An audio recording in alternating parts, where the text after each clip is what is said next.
I want to ask you about this, Dr. J. I'm going to switch gears just a little bit. You were the president of Bennett College for how many years? For 5 years.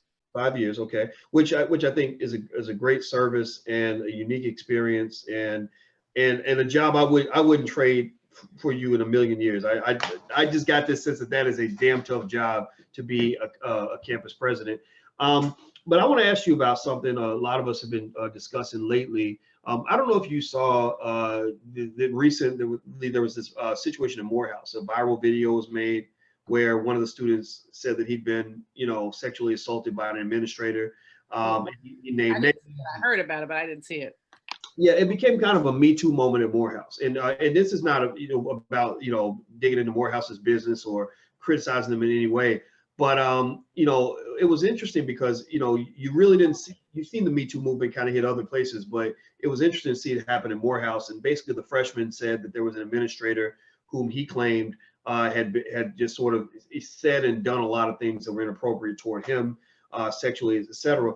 I want to ask you, as somebody who's run a university at that scale, done a job that very few people have done, I'd love to get your perspective on that, in the sense that, when I saw it, I started thinking, okay, so I wonder what happened here. I started thinking about due process, what's going on with these allegations. Should there be a due process, or do we assume that this brother just, he just did it and he's got to be out? I know he's put on administrative leave, but then I also heard the students critique the process itself. They said, when we went to the university, they didn't do anything. They didn't, according to the students now, these are freshmen talking, but they did not feel they had received justice, and they felt they had to go to the internet. So if you're the president of a campus and something like that happens, what is your reaction, response? What goes through your head?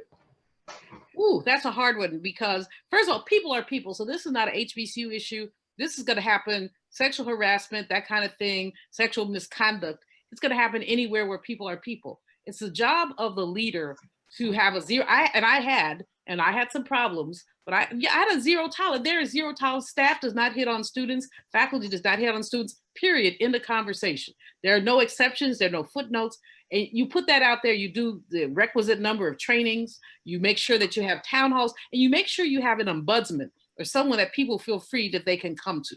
You've got to have an open door policy around it. So if the administration was not responsive, that's going to be issue number one. The administration has to be responsive. But number two, there does have to be due process. I mean, anybody can say anything about anybody. And so there has to be an investigation. Everybody has to be treated fairly. And if something is found, somebody got to go. Period. Somebody got to go. Now, I got in trouble. I had a couple of incidents where somebody had to go. You could prove that something untoward had happened, and so it's like, you up out of here. And I'm reluctant to talk about things that happened at Bennett just because, but I know that in HBCU land, I call it HBCU land because it operates in a different way than any place else.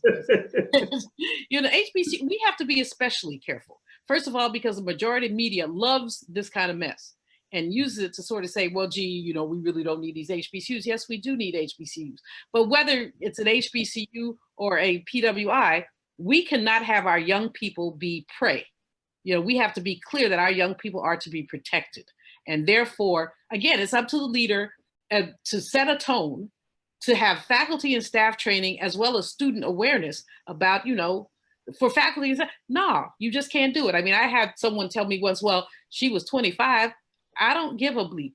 If she was a student, she's off limits, So that has to be talked about. It has to be talked about a lot because, as you say, it's a Me Too moment. But let me say about Me Too. See, I never believe the woman. I just told you about lynching. So, white women lie.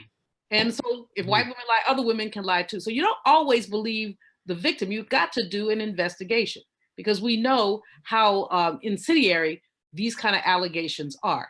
That's why due process is so important. That's an interesting point you make. And then I love the clarity of your statement when you said white women lie. And you're not saying white women are the only ones who lie. You're saying they lie like everybody else. Everybody lies. And there's an importance of ensuring due process when accusations are made, because anybody can accuse anybody of anything. I don't hear that. I mean, you guys tell me in the comments in the chat. I don't hear people saying that a lot. I hear people saying, like, I remember seeing a hashtag that was something like "believe women," you know, and I understand it to the point where it's like, okay, you're saying, if you're saying, you know, stop, you know, let's stop discrediting, you know, a perspective because it came from a woman. I get that, right? But when you say "believe women," as if that's something you're supposed to do all the time, no matter what, and it becomes politicized, something that's very idiosyncratic becomes like, no, if it's a woman, you just believe it no matter what. That feels very dangerous to me. No, you can't do that. I mean, that's how so many Black men were lynched. So I take everything. I mean, you know, I'm told that I'm over racialized, so I'll live with that. But I take a lot of stuff back to what happened to us and how white women could cry rape and be believed. I mean, Ida B. Wells did her research on rape as well as Walter White.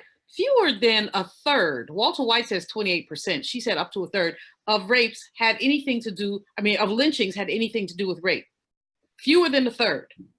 Half of those sexual encounter, or not rape, sex, half of those sexual encounters were likely to have been consensual. And the others were perhaps rape.